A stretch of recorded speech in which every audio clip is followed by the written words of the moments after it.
یہ قرآن کے اترنے کا مہینہ ہے، اس میں قرآن پڑھا جاتا ہے، اور اس امت کو اللہ نے یہ فضیلت بخشی ہے کہ انہوں نے اپنی کتاب کی حفاظت کی ہے، اور اس کی ابتدا اللہ نے سورہ فاتحہ سے فرمائی ہے۔ تو سورہ فاتحہ جبریل لے کر نہیں آئے، جبریل آپ کے پاس بیٹھے تھے، تو ایک دھماکہ ہوا، تو آپ نے فرمایا یہ کیا دھماکہ ہے؟ کہ یا رسول اللہ، آج ایک دروازہ کھلا ہے جو پہلے کبھی نہیں کھلا، اور آج ایک فرشتہ آ رہا ہے جو آج تک زمین پہ نہیں آیا، اور ایک کلام لے کر آ رہا ہے جو آج تک کسی نبی پر نہیں آیا۔ تو وہ فرشتہ حاضر ہوا اور آپ کو دو کلام پیش کیے، ایک سورۃ فاتحہ اور ایک سورہ بقرہ کا آخری رکوع آمن الرسول سے لے کر آخر تک۔ ابشر بنورین، آپ کو دو نوروں کی بشارت ہو، سورۃ فاتحہ اور سورہ بقرہ کا آخر رکوع۔ تو ہم تھوڑی سی بات سورہ فاتحہ پر کریں گے کہ میرے نبی نے فرمایا اوتیت المثانیہ مکان التورات والمائدہ مکان الانجیل والحوامیم مکان الزبور وفضلت بالمفصلات۔ میرے سب سے بڑی کتاب تورات، سب سے بڑی، اٹھانا بھی مشکل تھا، اتنی بڑی کتاب تھی۔ میرے نبی نے کہا اللہ نے مجھے تورات کے بدلے میں سورہ فاتحہ دی تھی، 7 آیات سورہ فاتحہ دی تھی، اور انجیل کے بدلے مجھے اللہ تعالیٰ نے سورہ مائدہ دے دی، انجیل سورہ مائدہ۔ حوامیم، حامیم سے 7 سورتیں شروع ہوتی ہیں، 26ویں پارے سے وہ 25ویں پارے سے 24ویں پارے سے وہ شروع ہوتی ہیں اور 28ویں تک غالباً جاتی ہیں، 7 سورتیں کٹھی، حامیم حامیم حامیم حامیم۔ تو زبور کے بدلے اللہ نے مجھے حامیم عطا فرمائی، اور باقی قرآن کے ذریعے سے مجھے عزت اور فضیلت عطا فرمائی۔ سورہ فاتحہ امام رازی رحمۃ اللہ علیہ ایک دفعہ اپنے خطبہ میں فرمانے لگے کہ اس سے 10,000 مسائل نکلتے ہیں، تو بعض لوگوں نے ان کا مذاق اڑایا۔ وہ مذاق اڑانا تفسیر رازی کا سبب بنا، تفسیر کبیر کا، کہ فرمایا کہ جب انہوں نے میرا مذاق اڑایا تو میں نے اللہ کا نام لے کر قلم اٹھایا اور میں نے لکھنا شروع کیا۔ پہلی جلد سورہ فاتحہ پر ہے، اور 10,000 مسائل اس سے اس بندے نے نکال کے پیش کیے ہیں امت کو۔ کبھی موقع ملے تو آپ پڑھ لینا۔ اور حضرت علی کا فرمان ہے، امام المتقین، اگر میں سورہ فاتحہ کی تفسیر کروں، سورۃ فاتحہ کی تفسیر لکھواؤں، تو 70 اونٹوں پہ لادی جائے گی، 70 اونٹوں پہ۔ اور یہ خالی دعویٰ نہیں تھا، ایک حدیث اور سنو۔ ایک دفعہ عشاء کی نماز پڑھا کے تشریف فرما ہوئے اور فرمایا آؤ آج میں تمہیں سورہ فاتحہ کی تفسیر سناؤں۔ تو شروع کرتے ہیں بسم اللہ سے، اور بسم اللہ کی با سے شروع کرتے ہیں۔ عربی میں تو حروف کا بھی مطلب ہوتا ہے نا، با کا مطلب بیان کرنا شروع کیا، اور فجر کی اذان ہو گئی، با چل رہی تھی۔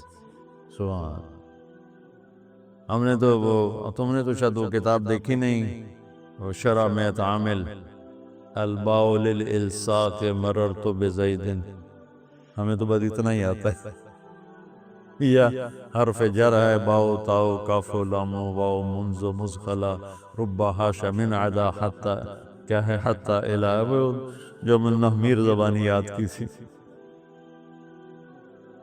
تو سورۃ فاتحہ سارے آسمانی کلاموں کا، جتنے آسمان سے کلام اترے، کتابیں اتریں، اس کا خلاصہ ہے قرآن، اور قرآن کا خلاصہ ہے سورۃ فاتحہ، اور سورۃ فاتحہ کا خلاصہ ہے ایاک نعبد و ایاک نستعین۔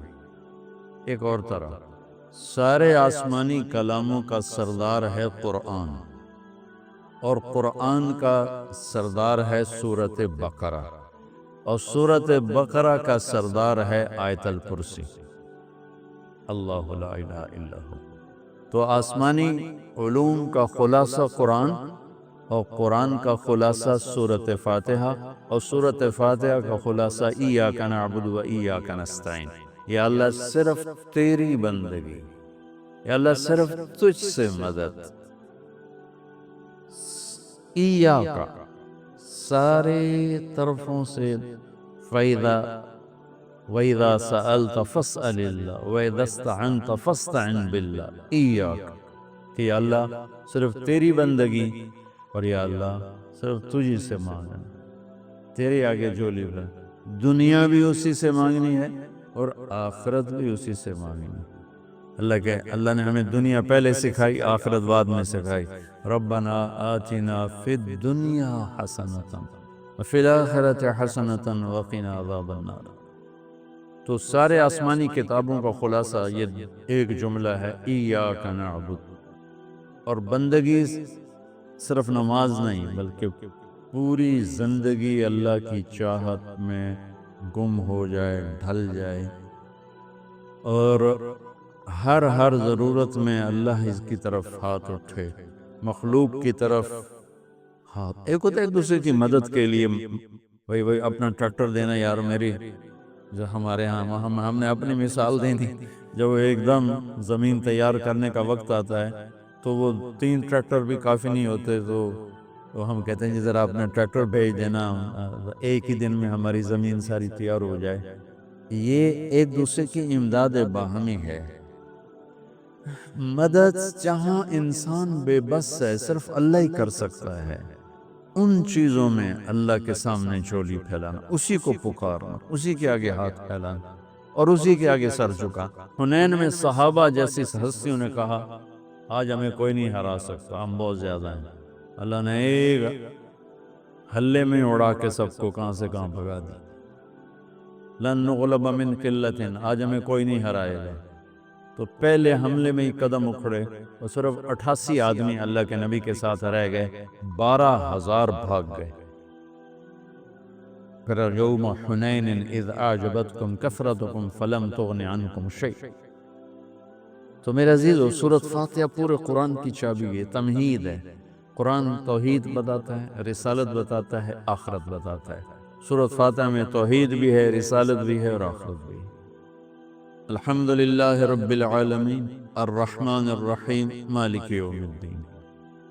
الرحمن الرحیم تک اللہ کی ذات صفات توحید ہے، مالک یوم الدین جزا سزا اور آخرت ہے، ایاک نعبد و ایاک نستعین یہ مقصد زندگی ہے، اہدنا الصراط المستقیم یہ طلب ہے زندگی کی، سب سے بڑی طلب ہدایت ہے، الصراط الذین انعمت علیہم یہ رسالت کہ جن پر تیرا انعام ہوا، اولئک مع الذین انعم اللہ علیہم من النبیین والصدیقین والشہداء والصالحین وحسن اولئک رفیقا۔ تو سورۃ فاتحہ کو مجھے کوئی یاد پڑتا ہے، ایک دفعہ میں کہیں پڑھا تھا کہ اللہ اپنی ذات کو اتنے خوبصورت انداز میں بیان کرتا ہے، الحمدللہ رب العالمین الرحمن الرحیم مالک یوم الدین۔ یہ تو غیب کے صیغے کے ساتھ بات ہو رہی، لیکن اللہ اپنی ذات کو اس قدر خوبصورت انداز میں بیان کرتا ہے کہ ان 4 لفظوں میں اللہ سامنے آ جاتا ہے، تو سننے والا اللہ کو سامنے دیکھ کر کہتا ہے ایاک نعبد، تیری ہی بندگی کرتے ہیں، وَإِيَّاكَ نَسْتَعِينُ تجھ سے مانگتے ہیں، کیونکہ اللہ کو دینے کے لیے کہیں سے مانگنا نہیں پڑتا۔ وہ میں تھا گاؤں میں، تو ایک ہمارا رشتہ دار برادری، اور میں نے سب سے دوستی لگا کے رکھا، سب سے ملتا ہوں۔ مجھے کہنے لگا طارق میاں بندہ تو بڑا چنگا ہے، اور تو وابیاں نہ رل گیا ہے۔ کیا وابی کون ہوں گے؟ ایسے جڑے پیرانو نہیں مندے، ہے کہ پیرانو تو سارے مننے ہیں، اللہ دے ولیاں دا کوئی انکار ہے بھلا؟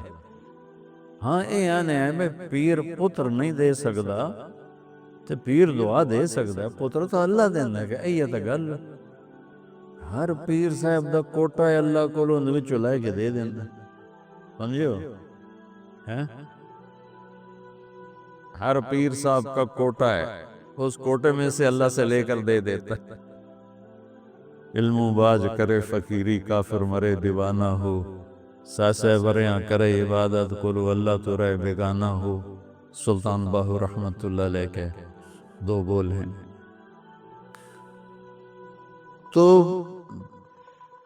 ابراہیم علیہ السلام نے آگ میں جاتے ہوئے جبریل اور ہوا کے فرشتے کو کہہ دیا تھا اما الیک فلا واما الی اللہ فنعم ایاک نعبد و ایاک نستعین۔ اللہ تعالیٰ نے اپنی ذات کو اس خوبصورت انداز میں پیش کیا کہ جیسے جیسے ہم اللہ کو دیکھ کر کہہ رہے ہیں ایاک نعبد و ایاک نستعین، اللہ صرف تیری بندگی کریں گے، یہ سر اور کہیں نہیں چکے گا، اور یا اللہ صرف تجھ سے مانگیں گے اور کسی سے نہیں مانگیں گے۔ قرآن وہ میں نے پہلے ایک مثال سے بتا دیا، یہ استعانت بالغیر نہیں ہے، بھئی مجھے قرض چاہیے اب مجھے 1,00,000 روپیہ دے دیں، یہ اس میں نہیں آتا ہے۔ میرے نبی قرضہ اٹھاتے تھے، میرے نبی نے جنگ کے لیے تلوار اٹھائی، زرہ پہنی، اسباب کی دنیا ہے، اسباب کا اختیار کرنا اور چیز ہے، اور جن چیزوں میں اللہ کے سوا کوئی کرنے والا نہیں وہ لوگوں کے سامنے ہاتھ پھیلا دینا۔ ہم لیا گئے تو وہاں ایک پیر جگی گدی تھی، تو ان کے پیر صاحب سے ملاقات کی، انہوں نے بہت محبت کی، تو ہم فاتحہ پڑھنے گئے تو وہاں انپڑھ عورتیں بیٹھی، پیر جگی پتر دے میں آ، پیر جگی پتر دے میں آ۔ اللہ ان کو معاف کر دے گا، ان کو پتہ ہی کوئی نہیں ہے کہ پتر کون دیتا ہے، ان سمجھے پیر ہی دیتا ہے، پیر جگی پتر دے میں آ۔ تو استعانت صرف اللہ سے۔ اگر آپ نماز کی عادت ڈال لو نا، آپ پڑھتے ہو لیکن ہر حاجت میں مصلی پہ آ جاؤ، پھر آپ کو ایاک نستعین کا مزہ آئے۔ اپنی حاجت نماز کے ذریعے اللہ کے سامنے رکھو۔ ایک بدو طواف کر رہا تھا، یا اللہ تجھے پتہ ہے نا میں بھی بھوکا ہوں اور میری اونٹنی بھی بھوکی ہے، اور مجھے کھانے کو میرے بچے بھی بھوکے اور میں بھی بھوکا۔ ایک آدمی ساز سن رہا تھا، تو اس نے جلدی سے اپنے تھیلی نکالی درہموں کی، کہ میرے بھائی قبول فرما، کا پیچھے ہٹ۔ تو اس سے لینا ہوتا تو اس کے گھر میں آتا، جس کے گھر آیا ہوں اسی سے لینا، چل چل مجھے نہیں چاہیے۔ وہ طواف سے فارغ ہوا تو اعلان ہوا فلاں ابن فلاں کہاں ہے؟ تو یہ خود تھے، کہا جی میں ہوں۔ کہا آپ کے چچا کا انتقال ہوا ہے، تو انہوں نے اپنی ساری وراثت آپ کے نام کر دی ہے، چونکہ ان کی اولاد کوئی نہیں تھی۔ تو 1 منٹ میں اللہ تعالیٰ نے قبول فرمائی۔ ہشام بن عبد الملک اور سالم بن عبداللہ بن عمر بیت اللہ کا طواف فرما رہے تھے، تو ہشام نے کہا سالم کوئی ضرورت تو بتاؤ، تو وہ کہنے لگے اللہ کے گھر میں ہو کر میں اللہ کو نہ بتاؤں تمہیں بتاؤں، کتنے شرم کی بات۔ تو ہشام چپ ہو گیا۔ ہشام بادشاہ تھا بنو امیہ کا۔ تو جب دونوں باہر نکلے تو ہشام نے کہا اچھا اب تو بولیے، کوئی ضرورت بتائیں۔ تو سالم بن عبداللہ بن عمر، حضرت عمر کے پوتے، کہنے لگے کیا بتاؤں، دنیا کی یا آخرت کی؟ وہ کہنے لگا دنیا کی بتاؤ، آخرت کی میں کیا پوری کروں گا؟ تو وہ کہنے لگے دنیا تو کبھی اللہ سے نہیں مانگی، تجھ سے کیا مانگوں؟ ما سألت من یملکھا فکیف من لا یملکھا، جو دنیا کا شہنشاہ ہے، دنیا تو اس سے کبھی نہیں مانگی، تم سے کیا مانگوں گا؟ تو میرے عزیزو، سارے قرآن کا خلاصہ یہ 2 لفظ ہیں، ایاک نعبد۔ امت اللہ کے سامنے سر جھکات، ہر حرام چھوڑ دے، ہر حلال پہ آ جائے۔ بندگی صرف نماز نہیں ہے، بازار کی بندگی کیا ہے؟ سچائی، ناپ تول کا پورا ہونا، وعدے کو وفا کرنا، کھوٹ ملاوٹ سے بچنا، یہ بازار کی عبادت ہے۔ اللہ نے زکوٰۃ فرض کی ہے تو زکوٰۃ نکالو۔ اب تو اتنے حالات ہیں کہ متوسط طبقہ بھی زکوٰۃ کا مستحق، اپنے زکوٰۃ سے بڑھ کے نکالو، چونکہ زکوٰۃ دینے والا بخیلوں سے تو نکل جاتا ہے، لیکن سخیوں میں داخلہ اس سے اوپر کرے گا تو 2,500 دے دیا نا 1,00,000 میں سے، تو اب آپ پہ بخیل کا لیبل نہیں لگے، لیکن سخی کا بھی نہیں لگے، اوپر چوانی خرچ کر دو تو ایک سٹیپ آپ آ جائیں، سخی بن کے زندگی گزارو۔ لوگوں پہ خرچ کرنے کا مزہ بہت ہے، جوڑنے کے مزے سے زیادہ لگانے کا مزہ ہے۔